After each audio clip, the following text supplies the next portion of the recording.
It is both a fascinating and somewhat troubling fact that large groups can suffer some of the same psychological obstacles as individuals. Just as a person can convince themselves of something demonstrably untrue, group opinion can be swayed by a general desire for conformity and a need for approval from perceived authority. A great challenge in the investigation of group sightings of UFOs is differentiating between objectively accurate accounts and those tainted by outside influence. The mass sighting at the Ariel School in Zimbabwe has become a touchstone of UFO history. As many as 60 children are said to have seen something not of this earth, spinning tales both wondrous and frightening.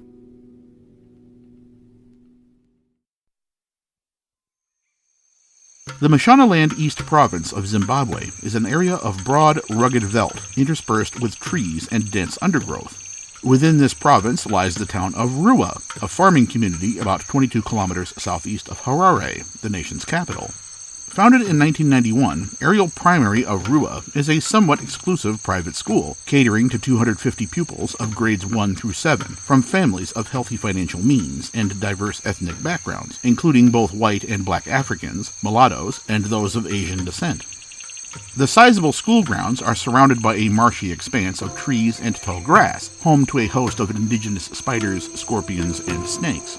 Nevertheless, the school was and is well regarded, employing an excellent teaching staff and a well-rounded curriculum of academics and sports.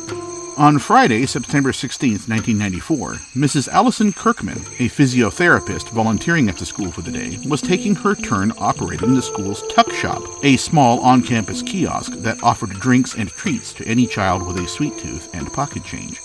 A few minutes after 10, during the school's morning recess, a 12-year-old student named Luke Nell ran into the shop and excitedly told Mrs. Kirkman that a UFO had landed just outside the school, and that a tiny man dressed in silver with a band around his head was walking around the playground. Understandably, Mrs. Kirkman found the claim suspicious and told the boy, "Don't you pull my leg." She knew the children were more or less unsupervised, as the school's entire staff was in a routine meeting, and had the not unreasonable belief that the boy was only trying to goad her into leaving the shop's candy and cash box unguarded. Soon, more children arrived to tell Mrs. Kirkman of a strange object, or objects, that had landed in the trees. Even her own daughter, 10-year-old Fifi, told a similar story, eliciting a twinge of curiosity, though not enough to convince her of something she didn't believe was real in the first place. The mysterious UFO having literally vanished and recess having come to an end, the story quickly circulated around the classrooms and ultimately followed many of the students home, where their parents listened with mounting concern. These concerns eventually reached Colin Mackie, the school's headmaster, who in turn contacted Tim Leach of the BBC, a correspondent based in Harare. Seeing a potential to investigate a possibly earth-shattering event while the proverbial iron was still hot, Mr. Leach telephoned Ms. Cynthia Hind, a well-known and respected UFO researcher who lived nearby.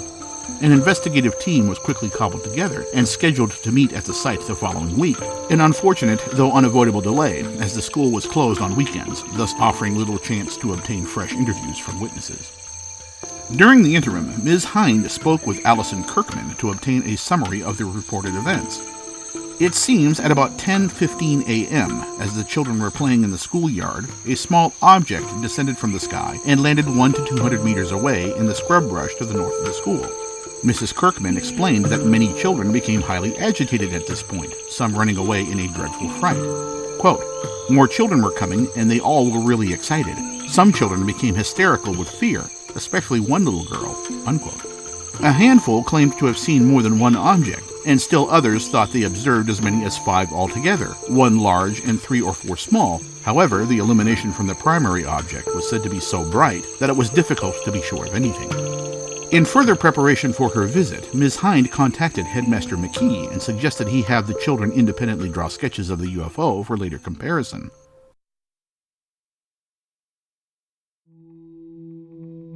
On September 20th, Cynthia Hind, her son Michael, Tim Leach, and a BBC cameraman arrived at the school, accompanied by Mr. Gunter Hoffer, an electrical technician who was prepared to survey the area using a battery of sensitive equipment, including a metal detector, electrostatic field sensor, and Geiger counter. Before starting any physical examination, the investigative team accompanied Headmaster Mackie to the staffroom, which overlooked the playground and the brush beyond, where the UFO allegedly landed. Mackie showed the team a number of sketches, at least 40 by most accounts, and then called several students into the room for questioning. Tim Leach filmed the students as they went over their sketches, the significance of which cannot be understated, as much of the event's lasting credibility centers around their consistency. The appearance and distance of the object, or objects, were further elaborated upon, as well as the nature of any entities seen. An 11-year-old boy named Guy Gibbons, who was, in Cynthia Hind's opinion, extremely articulate, described the strange craft among the trees as multicolored, decorated with stripes of black, silver, and green. He further noted, quote, "I saw these two little schoolboys crying, and I asked them what was wrong. They said they were afraid of the two little men running around. When I know other people are afraid, I also get afraid." Unquote. Guy explained that he then finally saw the strange man and described slanted eyes, low down on his face, no discernible nose, and a mouth like a line. The smaller children were apparently so fearful they were physically paralyzed, unable to call for help. One of the student prefects supposedly ran to a teacher and asked for the bell to be rung as an impromptu alarm. It is not known if this unscheduled alarm had in fact been rung, but it is reasonable to assume it had not, as the story only drew the attention of the staff once the recess was over at its normal time. Hind notes that one particular fear that seemed to be prevalent amongst some of the smaller children was that the little man or men seen would attempt to eat them. Though a wholly unsubstantiated worry, this is in keeping with a common folktale of the Tokolashi, a malevolent evil dwarf in Zulu mythology, used by some black African mothers to keep their children from misbehaving. A 10-year-old girl named Tertia said the UFO had been a glowing golden object, similar in shape to a pencil.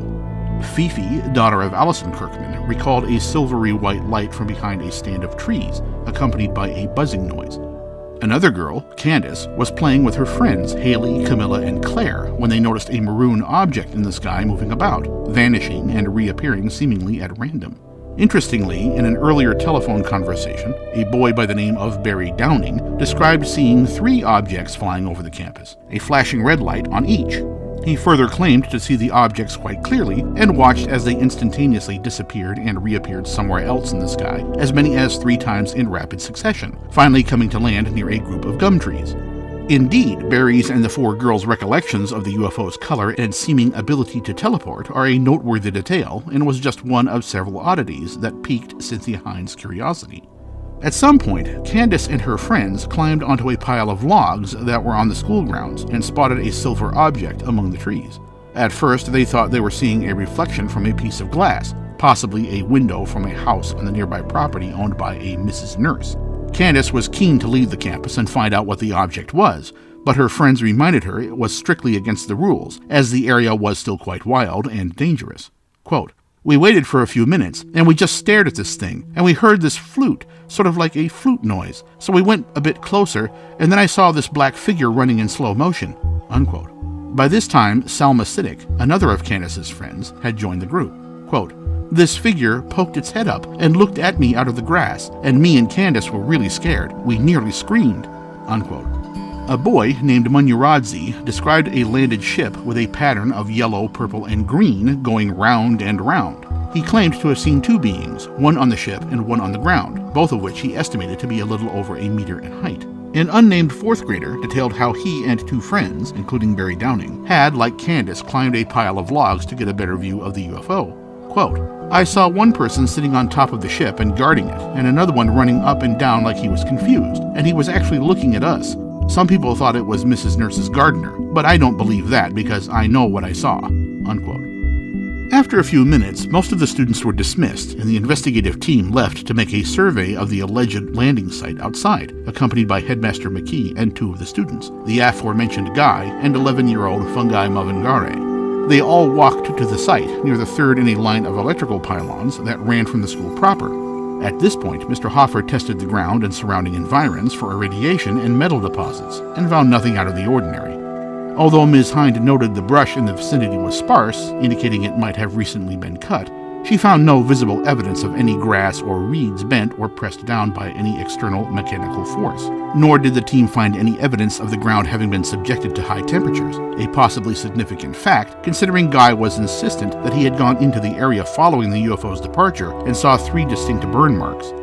Of course, no memory is perfect, and if the UFO had in fact landed several meters to one side or the other, it is likely no one in Ms. Hind's team would have found physical traces. Searching an open, wild field is considerably more difficult than looking around a well-manicured clearing. Also, Fun Guy remembered the UFO, or UFOs, did not actually touch down, but hovered in place. This would certainly account for the lack of damage to the local vegetation, and might explain any lack of radioactivity. Then again, if both boys' recollections are accurate, why would Guy have found burn marks? Could the UFO had been hovering via some type of vectored thrust, such as that used on VTOL aircraft? Another strange anomaly was pointed out by Guy. Many antholes in the landing area had been deserted, and indeed very few of the insects could be seen by Ms. Hind or the others, though they were normally abundant, according to both boys.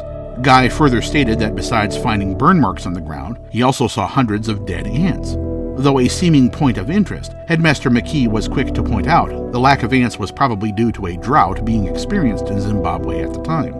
All told, Ms. Hind and her team spent the better part of an hour looking into the matter, ultimately finding very little that would defy simple explanation. Still, in an effort to be thorough, Mr. Hoffer returned to the school grounds the following weekend and took soil samples from the landing area and its periphery, as well as several control samples well outside any place of suspected UFO activity. These samples were analyzed gratis by the Agricultural Geological Survey Department of Zimbabwe. Nothing significant was found, and further samples were not gathered, considering the area in question had likely become contaminated by both the passage of time and the curious.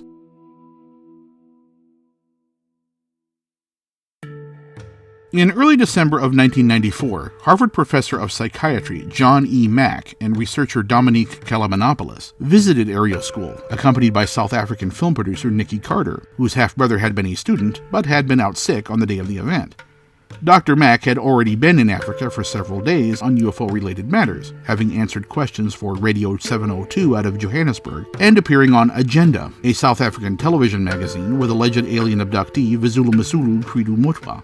Though a proponent of the physical reality of UFO abductions, as opposed to a purely internalized experience as per Carl Jung, Dr. Mack was highly respected in his chosen field, and even the winner of a Pulitzer Prize for A Prince of Our Disorder, a biography of T.E. Lawrence, more commonly known as Lawrence of Arabia. His unconventional beliefs made him the target of derision in some academic circles, though such criticism greatly waned when it was pointed out by several peers, including Harvard law professor Alan Dershowitz and Dean of Harvard Medical School Daniel Tostenson, that Mack had never engaged in any unethical or unprofessional behavior. That his extracurricular hobbies were somewhat bizarre did not detract from his medical competence. During their visit, which would ultimately last 2 days, Dr. Mack, Ms. Kalamanopoulos, and Ms. Carter's camera crew set about conducting detailed interviews with student witnesses. Many of those interviewed had been seen by Cynthia Hind 2 months prior. Some had spoken for the first time. Headmaster Mackie was also questioned, as were a handful of parents. Dr. Mack had a particular interest in child psychology and urged the adults to refrain from passing negative judgment on the children for simply telling an unbelievable story. Though many would find his reluctance to brand children as natural liars admirable, many others would find this attitude to be somewhat naive, especially in light of successive analyses. The following is an excerpt from one such interview between Dr. Mack and 10-year-old Liesl Pillay. For context, Liesl claimed to have witnessed a bright flash and strange craft suddenly appear behind the school, curiously without it having flown through the sky first.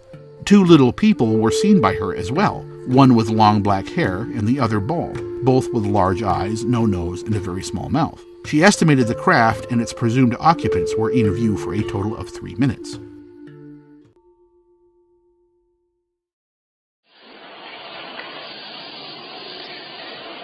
What I thought was maybe the world's going to end. Maybe they're telling us the world's going to end.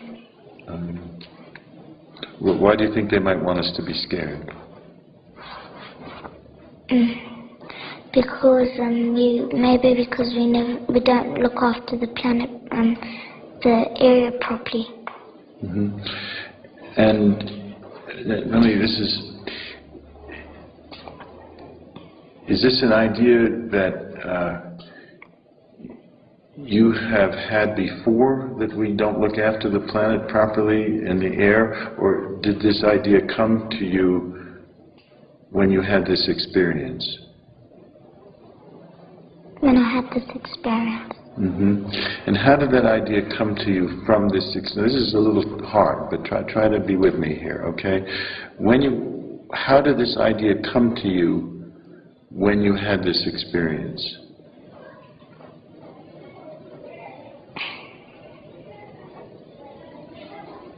I just felt all horrible inside. You felt horrible. At what point did you feel that? When you saw the craft, or when you got home at night? Or when I got home. You had that horrible feeling when you got home? Yes. And say more about that horrible feeling, Lisa. What was it like? It was like in the world, all the trees would just go down and there would be no air and people would be dying. And those thoughts came to you, had you had those thoughts before this experience? No. No. And how did those thoughts come to you? Did they come to you from the craft, or from... From the man. The man. And did the man say those things to you? How did he get that across to you?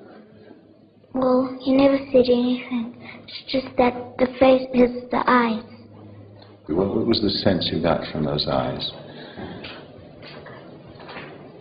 He was interested. The other children Dr. Mack spoke with gave similar accounts, implying that the UFO occupants spoke via mental telepathy, and that the motivation for their sudden visit was to warn humanity of impending environmental doom. Why such deeply concerned space brothers would not find a message better suited for a visit to the United Nations is anyone's guess. Regardless, Dr. Mack and his associates found the children to be credible and characterized them as having experienced something substantive and real. Quote, "We're left with a rather disturbing fact that this seems to be what it is, and it seems to have no other psychiatric explanation." Unquote. I can tell. I mean, I know this is something that a person wants me to believe, or they're frightened, or they're distorting reality in some way. There's nothing like that here. These are people of sound mind, by and large, telling me something that's they know that I might think they're crazy, and so they're a little concerned about telling me, and they're very full of questioning themselves and doubt, and I mean, and then they describe something very real and intense, a light or something happened to their body, or it's the whole quality of the way they talk about it is the way a person talks about experience that happened. Initially, the sheer amount of testimony for the Ariel School UFO encounter is impressive, if not convincing. Yet upon closer examination, strange and stubborn inconsistencies seem to arise. First, there is the uncontested fact that only a portion of the children at the school ever reported seeing anything unusual on the day in question. When interviewed for Zimbabwean Channel 4, Headmaster Colin Mackie estimated a total of 60 children out of perhaps 250 were witness to anything resembling either a UFO or unexplainable entity. Although other mass UFO sightings, such as that at Westall High in Australia, also involved only a portion of the total students on campus, it is hard to view the Ariel event with the same deference due to the plain fact that every child was out on the playground during recess, with a more or less unobstructed view of the supposed landing site. That some, including Liesl Pillay, who claimed to see both the craft and occupants, later stated that everybody saw it, is a detail with little to no evidentiary weight, as is the claim that many students supposedly decried the witnesses as liars. Since these openly disbelieving students were not interviewed, we cannot be sure they even existed outside unsubstantiated anecdotes. It is also interesting that Ms. Hind mentioned the staff meeting room overlooked the playground and the fields beyond, presumably via a series of north-facing windows. The fact that none of the staff saw anything odd or noteworthy is somewhat hard to believe. Of course, September is a hot month in Zimbabwe, and it is reasonable to assume the staff room blinds or curtains were closed in an effort to keep cool, the sun being predominantly in the northern part of the sky and that part of the world. It is also not a great stretch to imagine a large portion of students absorbed in their own activities and not catching a glimpse of something that lasted only perhaps 3 minutes. Even the sporadic scream from a frightened child may sound like typical playtime noise from 40 or 50 meters away. But when further considering the distances involved, assuming the witnesses to be generally credible, another strange inconsistency seems apparent. Without fail, the witnesses all claimed the UFO and associated entities were a minimum of 100 meters away, possibly further. That Luke Nell ran into the tuck shop claiming a strange man was walking around the playground was no doubt an exaggeration, as no one during interviews ever stated an entity came anywhere near the campus property. Yet, one by one, the students drew pictures of either aliens, a landed craft, or both, and gave verbal descriptions with a relatively high degree of detail. This seems to strain credulity, as even the sharpest eyesight struggles to identify broad facial features at 100 meters, and is lucky to even make out a humanoid form at twice as far. 2 days before the Ariel encounter, a bright nocturnal UFO passed over much of southern Africa, including Zambia, Zimbabwe, and Mozambique, the most detailed reports originating around Lake Kariba on the Zambezi River. Partly due to the investigative efforts of Cynthia Hind, who experienced the event firsthand via a sonic boom around 9 p.m. while in her home in Harare, the mysterious display was eventually determined to be the re-entry of a nose cone from the launch vehicle of the Cosmos 2290, a Russian satellite. In regards to the drawings, this is a very salient piece of information. At least some of the children had undoubtedly either seen the Cosmos nose cone, as it was very visible around the vicinity of the capital city, or had heard about it through local news outlets or their parents. The children thus may have been primed to explain anything out of the ordinary as a UFO, their personal interpretations of such in the front of their minds even before the events of the 16th. A common rebuke against this idea is that at the time of the schoolyard encounter, Zimbabwe was not as media-saturated as more developed Western countries, and thus the Ariel children would have little to no reference on which to base their depictions of either UFOs or UFO entities. There is actually very little merit to this argument. Despite the rather questionable governance of Robert Mugabe et al., Zimbabwe was not quite as backward as many think. Even the out-of-the-way village of Rua had a gas station and market, two businesses which require a sophisticated support industry to function. Television was introduced in Zimbabwe before any other sub-Saharan country, save Nigeria. In fact, Zimbabwe had television broadcasting a full 15 years before South Africa, a nation widely considered the most developed on the entire continent. By the early 1990s, many cities and towns within the country's borders enjoyed over-the-air television reception. Furthermore, the majority of students at Ariel School were from privileged families, many of which undoubtedly had access to services and media beyond the rest of the general population. Also, some of the students were not native, having immigrated from as far away as England, and thus would have potentially been exposed to UFO imagery in the popular culture of their country of origin, much of which was at that time quite pervasive in the Western world. Yet, even if all the children had been previously exposed to the archetypes of big-eyed aliens in their craft, the sketches made by them would still hold great significance if they showed similar things. An archetype is not necessarily at odds with reality. The Great Pyramid of Khufu, for example, would undoubtedly match most people's depictions if they were told to draw a pyramid-shaped building, yet the Pyramid of Khufu is an objectively real thing nonetheless. Out of the 62 known witnesses, no more than 30 to 40 produced drawings. Of these, perhaps half were photocopied and given to Cynthia Hind for her files. These 15 or 20 drawings are the ones usually shown on related television programs and internet pages. Some of the witnesses have been asked in more recent years to make further drawings, which have been widely disseminated, but these cannot be seen as any sort of evidence for obvious reasons. Most of the legitimate drawings show a vaguely lozenge-shaped object, often with one or more portholes and an access door of some kind. Most indicate the object had come to rest on the ground via some type of visible support, though some seem to show the object hovering, in line with the recollections of Fungi Movengare.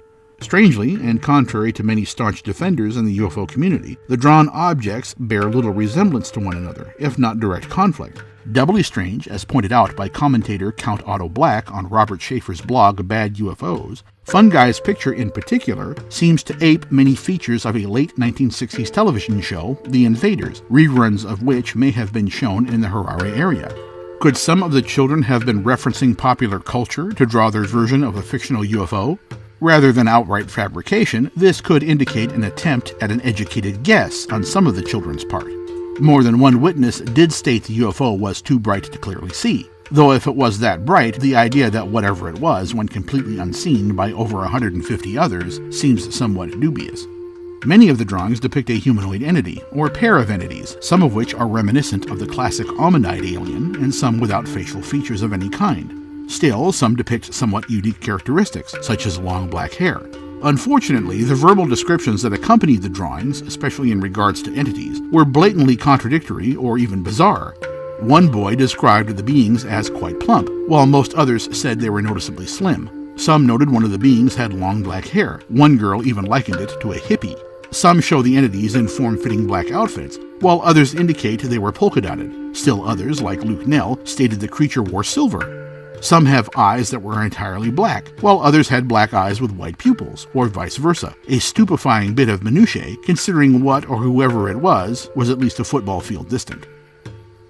In 2016, French researcher Gilles Fernandez offered a detailed, if somewhat harsh, critique of the Ariel School interviews as performed by Cynthia Hind and Dr. Mack. Important rules for interviewing children are universally recognized by criminologists and psychologists. These rules exist to help prevent children's recollections from being unduly influenced, and were, it seems, at least in Mr. Fernandez's estimation, given very little consideration during either investigation. Neither Dr. Mack nor Cynthia Hind allowed the children to freely narrate their experience. Interruptions from time to time may be necessary, of course, to encourage a child, but neither specific nor precise questions should ever be asked. As children, especially young children, have a natural predilection to please figures of authority, any such demands for intricate details would only elicit information to that end. The interviewer would just as likely be told what he or she wanted to hear, as opposed to the truth. For example, Liesel: maybe they were telling us the world is going to end. Mac: why do you think they wanted us to be scared? Liesel: because we don't look after the planet and the air properly. Dr. Mack continues his line of questioning, even though it is clear Liesel is making guesses. The interviews, at least those performed by Hind, were, as were some of the drawing sessions, conducted in a group setting. Rather than efficient, this is in fact foolish.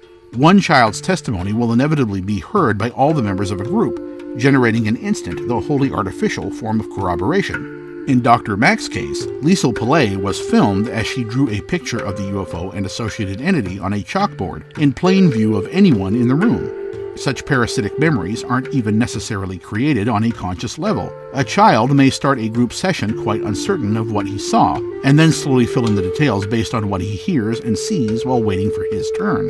Cynthia Hind was primarily a UFO investigator, and therefore, unsurprisingly, obtained mostly a nuts-and-bolts series of answers to her questions. Physical descriptions of both the UFO and entities were given by the children, with some clarification of their own emotional reaction. Conversely, Dr. Mack spent much more time in intimate conversation, his talent and training in persuasion and cognition fully in force. For Dr. Mack, the children spent most of their time explaining motivations and desires of the supposed entities, something that went completely unmentioned in Hind's earlier investigation, and something that they could not possibly determine to any degree of accuracy, short of magic. Indeed, it is curious that none of the children interviewed stated neither anything in regards to telepathic communications nor made known any deeply felt environmental concerns before speaking with Dr. Mack. Could he have inadvertently inserted his own opinions? The idea is given added weight by the fact that the vast majority of other UFO experiencers interviewed by the psychiatrist in later years expressed similar views. To be fair, it is without a doubt Dr. Mack was qualified to judge the likelihood of a subject's honesty, and his assessment of his ability to do so was more than justified. A known lie will create a mental disconnection within a subject's thought processes, and manifest as physical tells, much the same way a bluffing poker player might unconsciously chew his lip or tap his fingers. Though they can be repressed through a great deal of practice and effort, such tells are involuntary in a healthy individual and are obvious to anyone who knows what to look for. Unfortunately, Dr. Mack was an observant psychiatrist, not an omniscient psychic. It is virtually impossible to determine objective truth from fantasy when obtaining testimony from a person who believes their own claims. Moreover, though a fantasy-prone personality is considered abnormal in an adult, it is quite the opposite in young children, and is somewhat expected. One need to look no further than Santa Claus or the Tokalashi to understand the ease with which children can be made to believe in the imaginary. Neither Dr. Mack's nor Cynthia Hind's interviews were exhaustive. Not all of the purported witnesses drew pictures, and not all of those who drew pictures were interviewed, an understandable limitation when dealing with bashful and possibly traumatized 7 to 12-year-olds. It is therefore possible that rather than mass delusion, the vast majority of witnesses were taking part in a fantasy concocted by a handful of imaginative storytellers. Out of 62 witnesses, only 1 or 2 need actually lie, 1 or 2 who would undoubtedly avoid being interviewed. Could the landed UFO simply have been a work truck or trailer, half obscured by brush? Some of the children separately wondered if the being with the black hair had been a gardener for an adjacent property. Could some of the children have simply seen a man with long black hair and sunglasses and engaged in a gross misinterpretation? Admittedly, the amount of gap-filling required by the other witnesses in such a scenario is absurdly large, and it does not easily explain the descriptions of a second UFO occupant or of an object or objects passing through the sky beforehand.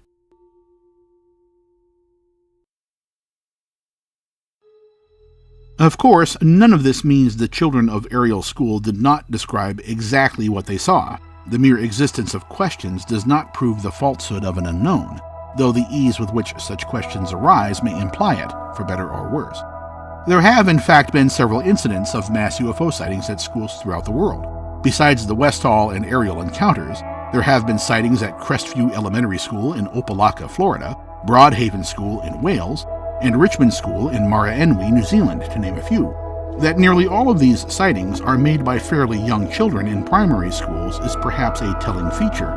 But even so, the fact that schools seem to be overrepresented within this particular phenomena is strange, though there may be good prosaic reasons for this.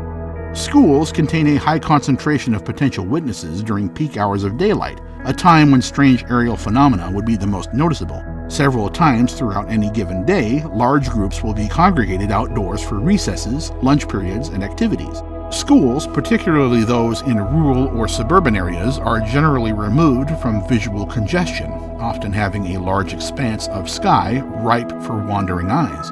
This isn't to say school-based sightings are inherently better, however. The quality of any UFO sighting is tied much more to the quality of the witness or witnesses than the quantity. That thousands or even millions claim to see something does not necessarily speak to its objective truth. While it may be argued that the eyesight of large groups of students is likely above average when compared to the general population, and thus details and features of any object seen can be more reliably described, perfect eyesight can actually be a hindrance under certain circumstances. Venus, Jupiter, Mars, low-orbit satellites, and meteors can all be seen with the unaided eye in broad daylight. This is a surprising fact to most. If one of these well-understood objects are seen without proper context, a witness could ascribe meaning that is not called for. Scrutiny of a paranormal event is not the same as outright denialism or an attitude that extraordinary claims are de facto nonsense. But extraordinary claims do necessitate extraordinary evidence. UFO sightings, such as those at Ariel and Westall, represent a complete reconstruction of our shared reality and should not be viewed lightly. If all aspects of these claims are not given a proper critical analysis, something far worse will occur than reality's reconstruction. Reality will be distorted. We will be chained to ideas that are not empirically true and build a house of cards, becoming ever more desperate to prove our Ptolemaic system, piling one epicycle onto another until the entirety collapses under its own faulty assumptions. In any case, whether the children of Ariel or Westall saw something remarkable or not, we should strive to be ever vigilant in our search for the truth, not only with our eyes on the skies, but on ourselves as well.